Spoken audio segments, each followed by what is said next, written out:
পরিযায়ী পাখির কিচিরমিচির। কাকসার গড় জঙ্গলে পরিযায়ী পাখি, ভিনদেশ থেকে আসছে পাখির ঝাঁক।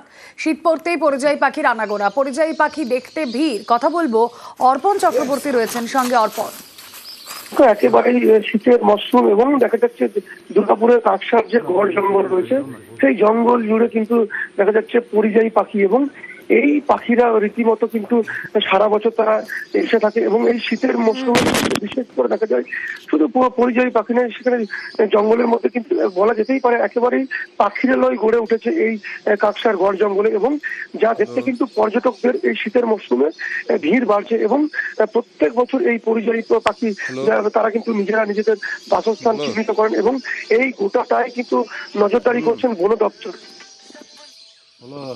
প্রতি বছর আসে, এবারে ওরা আসছে। হ্যাঁ, লোকজন, প্রচুর লোকজন আছে বাইরে থেকে দেখতে। আমরাও সবাই যাই, গ্রামের আশেপাশে লোকাল লোক সমস্ত মানুষই যায় দেখতে, পরিযায়ী পাখিদের দেখতে।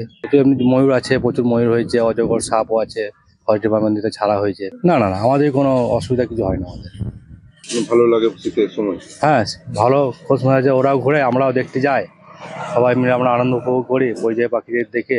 বিভিন্ন জীবজন্তুকে দেখে বাচ্চারা খুব খুশি হয়।